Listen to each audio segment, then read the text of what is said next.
بسم اللہ الرحمن الرحیم۔ السلام علیکم۔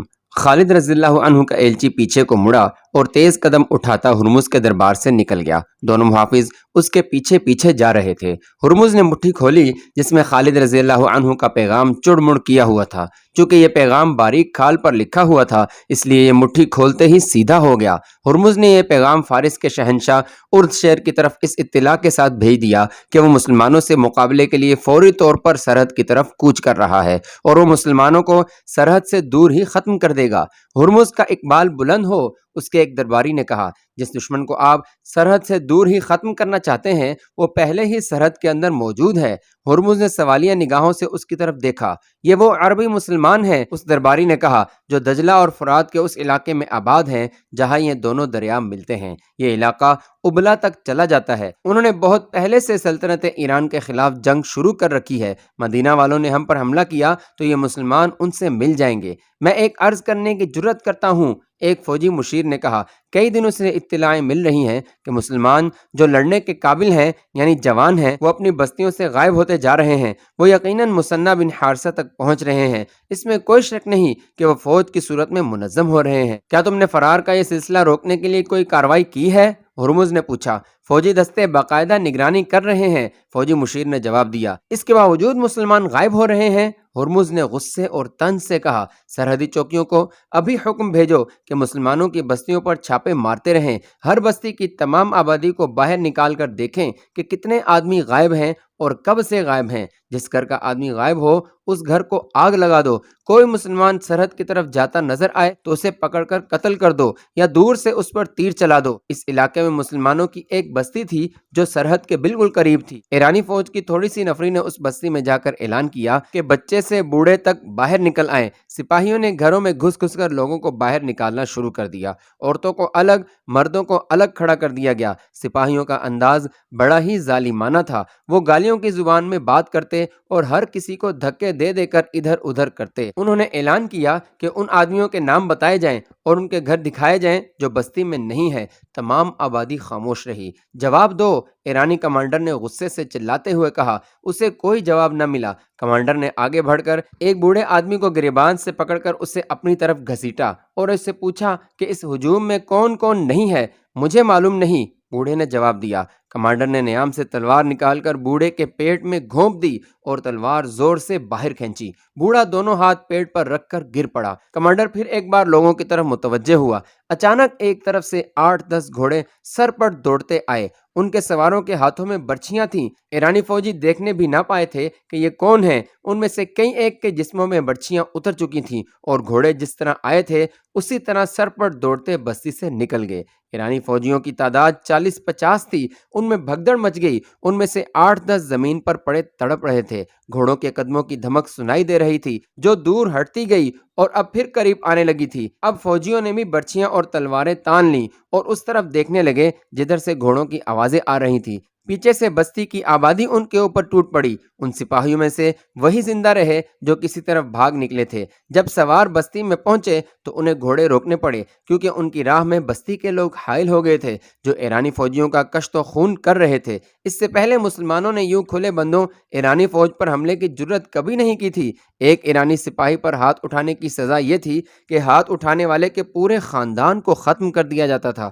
اب یہاں کے مسلمان اس لیے دلیر ہو گئے تھے کہ انہیں اطلاع مل چکی تھی کہ مدینے کی فوج آ گئی ہے۔ جن سواروں نے ایرانیوں پر حملہ کیا تھا وہ کچھ اس بستی کے رہنے والے جوان تھے، کچھ دوسری بستیوں سے آئے تھے۔ یہ محض اتفاق تھا کہ وہ مثنہ بن حارثہ کی طرف جاتے ہوئے اس بستی کے قریب سے گزر رہے تھے۔ انہوں نے اس بستی کی آبادی کو باہر کھڑے دیکھا اور ایرانی فوجیوں کو بھی دیکھا۔ وہ چھپ کر آگے نکل سکتے تھے لیکن ایرانی کمانڈر نے بوڑھے کے پیٹ میں تلوار گھونپی تو سب نے آپس میں صلاح و مشورے کے بغیر گھوڑوں کا رخ اس طرف کر لیا۔ ایرانی فوجیوں نے تو انہیں جاتے ہوئے دیکھا ہی نہیں تھا۔ یہ اللہ کی مدد تھی جو اس مظلوم بستی کو بروقت مل گئی۔ یہ بستی تو خوش قسمت تھی کہ اسے مدد مل گئی اور ایرانیوں کی بھیانک سزا سے بچ گئی۔ مسلمانوں کی دوسری بستیوں پر تو جیسے قیامت ٹوٹ پڑی تھی۔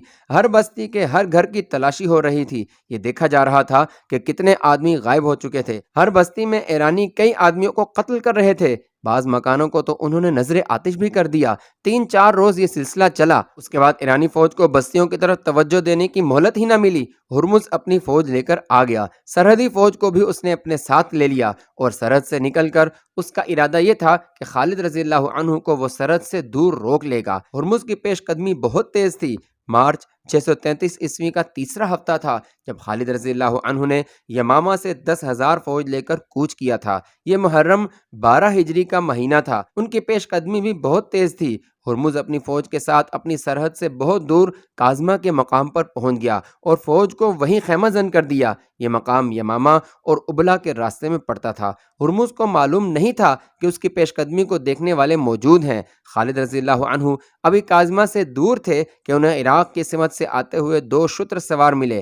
انہوں نے خالد رضی اللہ عنہ کو بتایا کہ زرتشتیوں کی فوج کاظمہ میں خیمہ زن ہے۔ خالد رضی اللہ عنہ نے وہیں سے رستہ بدل لیا۔ یہ شتر سوار مسنہ کے بھیجے ہوئے تھے۔ انہوں نے خالد رضی اللہ عنہ کو یہ بھی بتایا کہ وہ حفیر کے مقام تک اس طرح پہنچ جائے کہ زرتشتیوں کی فوج کے ساتھ اس کی ٹکر نہ ہو۔ شتر سواروں نے خالد رضی اللہ عنہ کو ایک خوشخبری یہ سنائی کہ ان کے لیے 8,000 کی نفری کی فوج تیار ہے۔ یہ فوج اس طرح تیار ہوئی تھی کہ مثنہ بن حارثہ، مذعور بن عدی، ہرملہ اور سملہ نے 2-2 ہزار لڑنے والے جوان اکٹھے کر لیے تھے۔ اس طرح خالد رضی اللہ عنہ کی فوج کی تعداد 18,000 ہو گئی۔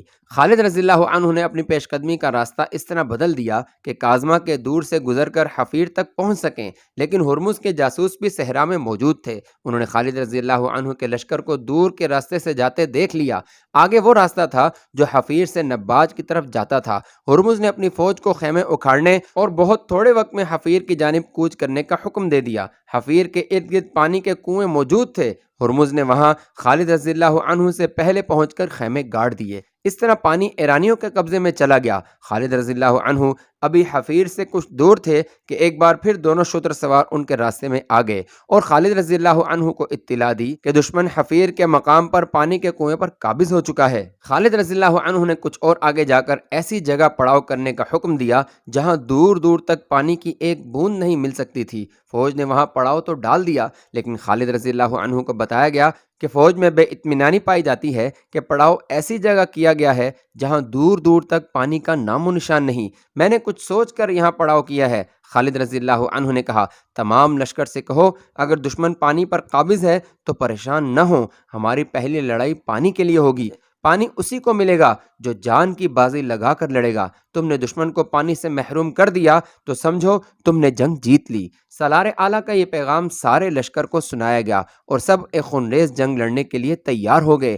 اب لشکر کی نفری 18,000 ہو گئی تھی۔ مثنہ بن حارثہ، مذعور بن عدی، ہرملہ اور سملہ 2-2 ہزار آدمی ساتھ لیے خالد رضی اللہ عنہ سے آ ملے تھے۔ خالد رضی اللہ عنہ نے جو ایلچی ہرمز کے پاس بھیجا تھا وہ بھی اسی پڑاؤ میں خالد رضی اللہ عنہ کے پاس آیا اور بتایا کہ ہرمز نے اس کے ساتھ کیسا توہین آمیز سلوک کیا ہے۔ اس کی 1,00,000 درہم کی ٹوپی نے اس کا دماغ خراب کر رکھا ہے۔ مثنہ بن حارثہ نے جو پاس ہی بیٹھا ہوا تھا کہا، خدا یہ نہیں دیکھتا کہ کسی انسان کے سر پر کیا رکھا ہے، خدا تو یہ دیکھتا ہے کہ اس کے سر کے اندر کیا ہے، اس کے عزائم کیا اور اس کی نیت کیا ہے اور وہ سوچتا کیا ہے۔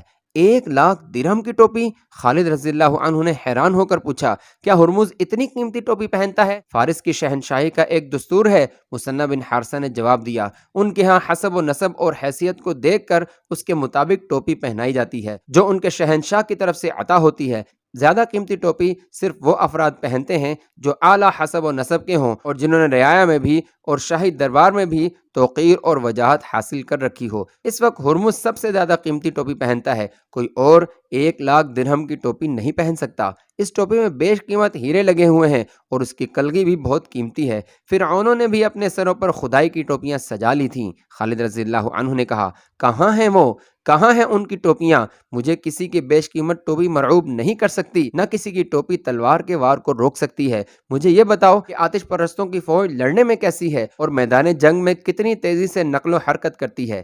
فارس کے سپاہی کی زرہ اور ہتھیار دیکھ کر خوف سا آتا ہے۔ مثنہ بن حارثہ نے خالد رضی اللہ عنہ کو بتایا، سر پر لوہے کی زنجیروں کی خود، بازوؤں پر کسی اور دھات کے خول اور ٹانگیں آگے کی طرف سے موٹے چمڑے یا دھات سے محفوظ کی ہوئی، ہتھیار اتنے کہ ہر سپاہی کے پاس ایک برچھی، ایک تلوار، ایک وزنی گرز، ایک کمان اور ایک ترکش ہوتی ہے جس میں ہر سپاہی 30 تیر رکھتا ہے۔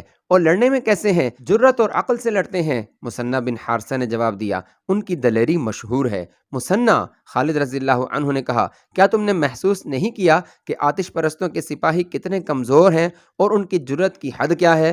ان کی جرت کی حد آہنی خود اور بازوؤں اور ٹانگوں پر چڑھائے ہوئے خولوں تک ہے۔ وہ نہیں جانتے کہ جذبہ لوہے کو کاٹ دیا کرتا ہے۔ لوہے کی تلوار اور برچی کی انی جذبے کو نہیں کاٹ سکتی۔ زرہ اور دھات یا چمڑے کے خول حفاظت کے جھوٹے ذریعے ہیں۔ ایک خول کٹ گیا تو سپاہی اپنے آپ کو غیر محفوظ سمجھنے لگتا ہے، پھر اس میں اتنی سی جرت رہ جاتی ہے کہ وہ اپنے آپ کو بچانے کی اور بھاگنے کی کوشش کرتا ہے۔ اللہ کے سپاہی کی زرہ اس کا عقیدہ اور ایمان ہے۔ میں تمہیں فارسیوں کی ایک اور کمزوری دکھاؤں؟ خالد رضی اللہ عنہ نے قاصد سے کہا، سالاروں اور کمانداروں کو فوراً بلاؤ، فوری طور پر کاظمہ کی طرف کوچ کرو۔ خالد رضی اللہ عنہ نے حکم دیا اور کوچ بہت تیز ہو۔ ہرمز حفیرہ کے علاقے میں پڑاؤ کیے ہوئے تھا۔ وہ کاظمہ سے اپنی فوج کو یہاں لایا تھا کیونکہ خالد رضی اللہ عنہ کا لشکر حفیرہ کی طرف آ گیا تھا۔ اب یہ لشکر پھر کاظمہ کی طرف جا رہا تھا۔ دونوں فوجوں کے چند ایک گھڑ سوار ایک دوسرے کی خیمہ گاہ کو دیکھتے رہتے تھے۔ ہرمز کو اطلاع ملی کہ مسلمانوں کا لشکر کاظمہ کی طرف کوچ کر گیا ہے تو ہرمز نے اپنی فوج کو کاظمہ کی طرف کوچ کرنے کا حکم دے دیا۔ ہرمز کو ابلا کی بہت فکر تھی۔ یہ ایرانیوں کی بادشاہی کا بہت اہم شہر تھا، یہ تجارتی مرکز تھا۔ ہندوستان کو تاجروں کے قافلے یہیں سے جایا کرتے تھے اور ہندوستان خصوصاً سندھ کا مال اسی مقام پر آیا کرتا تھا۔ یہ ایران کا فوجی مرکز بھی تھا۔ اس علاقے کے رہنے والے مسلمانوں کو دبائے رکھنے کے لیے ابلا میں فوج رکھی گئی تھی۔ ہرمز کی کوشش یہ تھی کہ مسلمانوں کا لشکر ابلا تک نہ پہنچ سکے۔ ہرمز کو ابلا پہلے سے زیادہ خطرے میں نظر آنے لگا کیونکہ مسلمان ابلا کے جنوب میں کاظمہ کی طرف جا رہے تھے۔ مسلمانوں کے لیے کوچ اتنا مشکل نہ تھا جتنا ایرانیوں کے لیے دشوار تھا۔ مسلمانوں کے پاس اونٹ اور گھوڑے خاصے تعداد میں تھے، سپاہی ہلکے پھلکے تھے، وہ آسانی سے تیز چل سکتے تھے۔ ان کے مقابلے میں ایرانی سپاہی زرہ اور ہتھیاروں سے لدے ہوئے ہوتے تھے، اس لیے وہ تیز نہیں چل سکتے تھے۔ ایک دو دن پہلے ہی وہ کاظمہ سے حفیرہ آئے تھے۔ اس کوچ کی تھکن ابھی باقی تھی کہ انہیں ایک بار پھر کوچ کرنا پڑا، اور وہ بھی بہت تیز، تاکہ مسلمانوں سے پہلے کاظمہ کے علاقے میں پہنچ جائیں۔ اس کوچ نے راستے میں ہی انہیں تھکا دیا۔ ہرمز کی فوج جب کاظمہ میں مسلمانوں کے بالمقابل پہنچی تو نڈھال ہو چکی تھی۔ مسلمان سپاہی صحرائی لڑائیوں اور صحرا میں نقل و حرکت کے عادی تھے۔ خالد رضی اللہ عنہ نے ہرمز کو یہ تاثر دینے کے لیے کہ وہ اپنے لشکر کو آرام نہیں کرنے دے گا، لشکر کو 3 حصوں میں تقسیم کر دیا۔ خود قلب میں رہے۔ دائیں اور بائیں پہلوؤں کی کمان عاصم بن عمرو اور عدی بن حاتم رضی اللہ عنہما کے پاس تھی۔ عاصم بن عمرو رضی اللہ عنہ قعقاع بن عمرو رضی اللہ عنہ کے بھائی تھے، اور عدی بن حاتم رضی اللہ عنہ قبیلہ طے کے سردار تھے، جو دراز قد، مضبوط جسم والے بڑے بہادر جنگجو تھے۔ خالد رضی اللہ عنہ کو اپنی فوج کو لڑائی کی ترتیب میں دیکھ کر ہرمز نے بھی اپنی فوج کو 3 حصوں میں تقسیم کر دیا۔ قلب میں وہ خود رہا اور دونوں پہلوؤں کی کمان شاہی خاندان کے 2 افراد قباز اور انوش جان کو دے دی۔ ہرمز دیکھ رہا تھا کہ اس کی فوج پسینے میں نہا رہی ہے اور سپاہیوں کی سانسیں پھولی ہوئی ہیں، انہیں آرام کی ضرورت تھی، لیکن مسلمان جنگی ترتیب میں آ چکے تھے۔ ہرمز نے اپنی فوج کی ترتیب ایسی رکھی کہ کاظمہ شہر اس کی فوج کے پیچھے آ گیا۔ ان کے سامنے ریگستانی میدان اور ایک طرف بے آب و گیا ٹیلا نما پہاڑیوں کا سلسلہ تھا۔ خالد رضی اللہ عنہ نے اپنی فوج کو اس طرح آگے بڑھایا کہ یہ پہاڑی سلسلہ ان کی پشت کی طرف ہو گیا۔ اپریل 633 عیسوی کے پہلے ہفتے کا ایک دن تھا جب مسلمان پہلی بار آتش پرست ایرانیوں کے مقابل آئے۔ اگر خالد بن ولید رضی اللہ عنہ مارا جائے تو یہ معرکہ بغیر لڑے ختم ہو سکتا ہے۔ ہرمز کے ایک سالار نے اسے کہا، مسلمان جو اتنی دور سے آئے ہیں اپنے سالار کی موت کے بعد ہمارے مقابلے میں نہیں ٹھہر سکیں گے، فوج سے کہو زنجیریں باندھ لیں۔ ہرمز نے سالار سے کہا، میں ان کے سالار کا بندوبست کرتا ہوں، سب سے پہلے یہی مرے گا۔ اس نے سالار کو بھیج کر اپنے محافظوں کو بلایا اور انہیں کچھ بتایا۔ زنجیریں باندھ لینے کا مطلب یہ تھا کہ ایرانی فوج کے سپاہی اپنے آپ کو اس طرح زنجیروں سے باندھ لیتے تھے کہ 5 سے 10 سپاہی ایک لمبی زنجیر میں بندھ جاتے تھے۔ ان کے درمیان اتنا فاصلہ ہوتا تھا کہ وہ آسانی سے لڑ سکتے تھے۔ زنجیریں باندھ کر لڑنے سے ایک فائدہ یہ ہوتا تھا کہ کوئی سپاہی بھاگ نہیں سکتا تھا، دوسرا فائدہ یہ کہ ان کے دشمن کے گھڑ سوار جب ان پر حملہ بولتے تھے تو سپاہی زنجیریں سیدھی کر دیتے۔ زنجیریں گھوڑوں کی ٹانگوں کے آگے آ جاتی اور گھوڑے گر پڑتے تھے، لیکن زنجیروں کا بہت بڑا نقصان یہ تھا کہ ایک زنجیر میں سے بندھے ہوئے سپاہیوں میں سے ایک دو زخمی یا ہلاک ہو جاتے تو باقی بے بس ہو جاتے اور دشمن کا آسان شکار بنتے تھے۔ اس جنگ کو جو ہرمز اور خالد رضی اللہ عنہ کے درمیان لڑی گئی، جنگ سلاسل یعنی زنجیروں کی جنگ کہتے ہیں۔ مسلمانوں نے جب یہ دیکھا کہ ایرانی اپنے آپ کو زنجیروں سے باندھ رہے ہیں تو وہ حیران ہونے لگے۔ کسی نے بلند آواز سے کہا، دیکھو فارسی اپنے آپ کو ہمارے لیے باندھ رہے ہیں، فتح ہماری ہے۔ خالد رضی اللہ عنہ نے بلند آواز سے کہا، اللہ نے ان کے دماغوں پر مہر لگا دی ہے۔